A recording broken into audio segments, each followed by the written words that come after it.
জীবনটা যদি হতো একটা গল্পের মতো, লিখেছে সুশ্রুত রায়।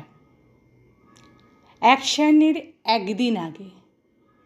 সখী ভালোবাসা কারে কয়, সে কি কেবলই যাতনাময়। খুব হালকা সুরে রবীন্দ্রসঙ্গীত ভেসে আসছে। গঙ্গার ঘাটগুলোয় এখন রবীন্দ্রসঙ্গীত বাজায়, পরিবেশটা যেন আরও মোহময়ী হয়ে ওঠে। কিছুক্ষণ আগেই বাবুঘাটে পচা কদমতলা ঘাটে সন্ধ্যা আরতি হয়ে গিয়েছে, আর তারপরেই যেন চারপাশটা আরও নিস্তব্ধ হয়ে উঠেছে। গঙ্গা যেন আজ একটু বেশি স্থির। গাঢ় অন্ধকারে যেন একটা মন খারাপের বেশি গ্রাস করে উঠছে আজ। তবে আজ তার চেয়েও বেশি অন্ধকার স্বপ্নর মুখ। হাতে চায়ের ভারে শেষ সিপটা দিয়ে পাশের দিকে তাকিয়ে বললাম, ভাই স্বপ্ন, আর কি হবে বল মন খারাপ করে? যা হওয়ার তো হয়েই গিয়েছে, আর তো তোর কিছু করার নেই। আজ বাদে কাল তিস্তার বিয়ে। আসার সময় দেখলাম বাড়িতে লাইট জ্বলছে। মাধ্যমিকের স্টুডেন্টদের কথা ভুলে গিয়ে তারও স্বরে অরিজিৎ সিংয়ের গান চালাচ্ছে। তিস্তাও বেশ আনন্দেই আছে মনে হয়। সো তুই এবার ওকে ভুলে যা। ভুলে যা? ভাই, তোর মনে হয় ব্যাপারটা এত সোজা? অবশ্য তুই কীভাবে বুঝবি প্রেমের কথা? জীবনে তো প্রেম করলি না, শুধু প্রেমের গল্পই লিখে গেলি, আর তাও গাঁজাখুরি। স্বপ্ন বেজার মুখ করে বললে গেল। আমি প্রতিবাদ করে বললাম, ভাই মানছি আজ তোর মন খারাপ, কিন্তু তাই বলে আমার গল্পকে এভাবে অপমান করিস না। হাতে গোনা কয়েকজনই তো পাঠক আছে, তার মধ্যে তুইও একজন। হ্যাঁ, গাঁজাখুরি তো। কি লিখিস? প্রেমের গল্প, তাই না? আর গল্পের শেষে নায়ক আর নায়িকার মিল হয়েই যাবেই। আরে তোর মতো লোকগুলোর জন্যই তো মানুষ প্রেম করার ফ্যান্টাসাইজ করে। আর লাইফ পুরো অপোজিট। জীবনটা যদি হতো ঠিক গল্পের মতো, তাহলে আজ ওদের বাড়িতে তিস্তা ওয়েটস সুজন না কুজনের জায়গায় তিস্তা ওয়েটস স্বপ্নময় হতো। কথাটা শুনে খারাপ লাগলো। সত্যি, প্রেমের গল্পগুলোই সব সমস্যার শেষে অদ্ভুতভাবে যখন মিল হয়ে যায়, তখনই তো আমাদের ভালো লাগে। বললাম, এজন্যই তো মার্কেটে বিরহের গল্পের বেশি চলে, আর মানুষ তো এমনই দুঃখবিলাসী। কিন্তু জীবনটা কেন গল্পের মতো নয়? তুই তো বলেছিলি আমার আর তিস্তার গল্পটা একদম পারফেক্ট মন ভালো করা লাইফ স্টোরি। ইনফ্যাক্ট তুই তো আমাদের নিয়ে গল্পও লিখবি বলেছিলি। এবার বল, তুই গল্পটা লিখলে তার শেষটা কি এরকম করতে পারতিস? সত্যি তো, আমি তো কখনোই চাইতাম না যে ওদের গল্পের এন্ডিংটা এরকম হোক। বললাম, কিন্তু জীবনটা তো গল্প নয়। স্বপ্ন চেঁচিয়ে বলে উঠল, এক্স্যাক্টলি, কিন্তু তুই তো গল্প লিখিস। আজকাল বিভিন্ন স্ক্রিপ্টও লিখছিস শুনলাম। তোর লেখায় তো এরকম পরিস্থিতিতে যখন তখন হিরো হিরোইনের মিল করিয়ে দিস। এবার পারবি না আমার রিয়েল লাইফ স্টোরিটা নতুন করে লিখতে? আমি কি বলবো বুঝলাম না। চারপাশে নিস্তব্ধতা খুব অস্বস্তিকর লাগছিল। ঠিক তখনই সমস্ত নিস্তব্ধতা ভেঙে ট্রেনের আওয়াজ পাওয়া গেল।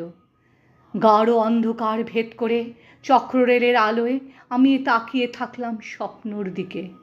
সত্যি কি জীবনটা গল্পের মতো হয় না? অ্যাকশনের দিন। ফেব্রুয়ারি মাসের বিকেলগুলো সবসময় কেমন মন খারাপ করা হয়। পাতা ঝরার মরশুমে যেন কখনো কখনো সম্পর্কগুলোই জীর্ণ পাতার মতো ঝরে পড়ে। সময় বলে বসন্ত এসে গেছে, কিন্তু মনের বসন্ত হঠাৎ করেই যেন ফ্যাকাশে হয়ে যায়। বহুদিন ধরে থাকা গাছের পাতা যখন ওই গাছ থেকে ঝরে পড়ে, তখন গাছের কি কষ্ট হয় না? গাছ তো জানে নতুন পাতা গজাবে, কিন্তু তবু যে এতদিন ছিল, যে এতদিনের দুঃখ সুখের সঙ্গী, তাকে কি এত সহজে ভুলে যাওয়া যায়? তিস্তারও খুব কষ্ট হচ্ছিল আজ। যাকে এতদিন ভালোবেসেছে, যার সাথে সারাটা জীবন কাটাবার স্বপ্ন দেখেছে, সেই স্বপ্নকে এত সহজে হারিয়ে যেতে দেবেও? পাহাড়ি নদীর মতো তিস্তা যেদিন স্বপ্নকে দেখেছিল সেদিনই তো বুঝেছিল এই স্বপ্নই ওকে শান্তি দিতে পারবে। তারপর বহু বিকেলে একসাথে ফুচকা কিংবা পাপড়ি চাট দেখতে দেখতেই অনেকটা বড় হয়ে গিয়েছিল ওরা, যে বুঝতেই পারেনি এবার দুজনেরই বিয়ের বয়স হয়ে গিয়েছে। স্বপ্ন যখন আকাশে ওড়ার স্বপ্ন দেখছে, তিস্তা তখন অনেক শান্ত, মোহনায় মিশতে চেয়েছে। আর তাই পরিণাম তিস্তার বাড়িতে বিয়ের চাপ এবং বিয়ে। হ্যাঁ, আজ তিস্তার বিয়ে। ছেলে ওয়েল সেটেলড, এখন ব্যাঙ্গালোরে চাকরি করে। খুব শিগগিরই হয়তো অফিস থেকে কানাডায় পাঠিয়ে দেবে। তিস্তাকেও সাথে নিয়ে যাবে। তিস্তার বাবা তাই এমন এনআরআই জামাই হাতছাড়া করতে চাননি। ফলস্বরূপ আজ তিস্তার বিয়ে। তিস্তা বোঝে মেয়েদের এক আশ্চর্য ক্ষমতা আছে। যতই ঝড়ঝাপটা আসুক, হাসি মুখে সব সামলে নিতে পারে। তাই হাজার কান্না বুকে জমা রেখে তিস্তাও আজ সকালে গায়ে হলুদে মেতেছিল। কিন্তু তারপরে হঠাৎ সেই মেসেজ, আর সব কিছু ওলট পালট হয়ে গেল তিস্তার। তিস্তা বুঝতে পারছিল ওর হাত কাঁপছে। মোবাইলটা টেবিলে রেখে অনেকক্ষণ চোখ বন্ধ করেছিল। তারপর ধীরে ধীরে মোবাইলটা তুলে নিয়ে ফোনটা করেছিল ওই নম্বরটায়। ঘড়ির দিকে তাকালো তিস্তা। বিকেল 5:30। ওর বিয়ের লগ্ন রাত 9টার পর, তাই আমন্ত্রিতরা একটু রাত করেই আসবে। আর তাই যা করার ওকে এখনই করতে হবে। সকালে স্বপ্ন শুধু মেসেজে একটা কথা লিখেছিল, পালাবি? তিস্তা কানে ফোন নিয়ে শুনেছিল সমস্ত প্ল্যানটা। পুরো প্ল্যানটাই সুশ্রুতের। ঠিক মেকআপের পর যখন ওকে ব্যাংকয়েট হলে নিয়ে যাওয়া হবে, তখন সুশ্রুত আসবে আর ভুজুম ভাজুম দিয়ে তিস্তার গাড়িতে ও নিজে উঠবে। সাথে থাকবে তৃণা। তৃণা তিস্তারই খুড়তুতো বোন। সুশ্রুত ওকে সেট করে রাখবে। ঠিক তখনই ঘরে ঢুকে এলো সুশ্রুত। তিস্তা দেখলো ওর কপালে চিন্তার ভাঁজ। কানে কাছে এসে বলল, প্ল্যান চেঞ্জ। তোর পিসিরা কিছুতেই তোকে আমাদের সাথে একা ছাড়বে না। ইস, গাড়ির ড্রাইভারকেও ঘুষ দেওয়া ছিল। তিস্তা ফিসফিস করে বলল, তাহলে এখন উপায়?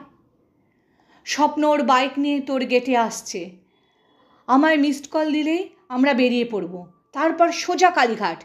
ওখানে পুরোহিত রেডি থাকবে। তিস্তার আবার হাত পা ঠান্ডা হয়ে যাচ্ছে। আচ্ছা, ও যেটা করছে ঠিক করছে তো? তিস্তা জানে স্বপ্ন একদিন সরকারি চাকরি পাবেই, আর ততদিন ও প্রাইভেট স্কুলে চাকরিটা চালিয়ে যাবে। এবার সুশ্রুতকে চোখের ইশারা করলো, অর্থাৎ স্বপ্ন এসে গিয়েছে। আর দেরি করা চলবে না। সুশ্রুতের সাথে এগিয়ে গেল। সিঁড়ি দিয়ে নামতে নামতে তিস্তার মনে হলো সত্যি ওর জীবনটা গল্পের মতোই হতে চলেছে। এই বসন্তে ও আবার ফিরে পাবে ওর ভালোবাসার মানুষটিকে। কিন্তু ঠিক তখনই ও বাবার ডাক শুনতে পেল তিস্তা। পিছে ফিরে দেখে বাবা দাঁড়িয়ে, এক পাশে মা আর অন্য পাশে তৃণা। বাবা বললেন, সব ভুলে চলে যাচ্ছিস? পারবি ভালো থাকতে? তিস্তা দেখলো বাবার চোখে জল। ওরে মনে হলো ও যেন এখনই মাটির সাথে মিশে যাবে। তিস্তার মনে হলো এই পাতা ঝরার মরশুমে ওই গাছের পাতাটারও কি গাছটার কথা আর মনে পড়ে না? আচ্ছা, এখন কি করবে ও? জীবনটা কেন গল্পের মতো সহজ হয়ে যায় না? তিস্তা শুনতে পেল ওর বাড়িতে শুয়োপোকা ব্যান্ডের গান চলছে। এই জীবনটা যদি হতো ঠিক সিনেমার মতো। 1 বছর পর আমি সুশ্রুত আজ আবার বাবুঘাটে চায়ের ভার হাতে গঙ্গার জল দেখছি। আজ হাওড়া ব্রিজে বেশ আলো দিয়েছে। আলোয় ঝলমল করছে বাবুঘাট। মনে পড়ে গেল 1 বছর আগের সেই রাতটার কথা। স্বপ্ন বলেছিল জীবনটা কেন গল্পের মতো হয় না। আর তাই আমার সেই প্ল্যান। এখনও মনে আছে ওই পরন্দ বিকেলের আলোয় তিস্তার মুখটা। জীবন মাঝে মাঝে আমাদের এমন জায়গায় এনে দাঁড় করায় যেখান থেকে আমরা শুধু একটা পথই বাছতে পারি। তিস্তাও সেদিন সেই পথটাই বেছেছিল, যেটা ও সেই মুহূর্তে ঠিক মনে করেছিল। আর আমি তো একজন সামান্য লেখক, এখনও কোনো বই বের করতে পারিনি। ছোটোখাটো ম্যাগাজিনে টুকটাক লিখি। আমি হলে আজকের দিনে একটা গল্প লিখতাম, তিস্তার স্বপ্ন দেখার গল্প, যে গল্পের শেষে আমি দেখব আমার মোবাইলে একটা ফোন আসছে। ফোনটা রিসিভ করতেই স্বপ্ন বলে উঠল, কিরে, আমাদের অ্যানিভার্সারিতে এখনও এলি না কেন? আর আমি চায়ের ভাতটা ডাস্টবিনে ফেলে হন্তদন্ত হয়ে এগিয়ে যাব ইডেন গার্ডেন্স স্টেশনের দিকে, কারণ আমি আওয়াজ পাচ্ছি চক্ররেল আসছে, আর পাশে ভেসে আসছে রবি ঠাকুরের গান, আমারও পরানো যাহা চায়। আমি জানি আমাদের সবার পরাণ ঠিক কী চায়, চায় একটা জিনিসই, এই জীবনটা যদি হতো একটা গল্পের মতো, যেখানে কোনো স্যাড এন্ডিং থাকবে না, থাকবে শুধু নিজের মতো করে লেখা একটা হ্যাপি এন্ডিং।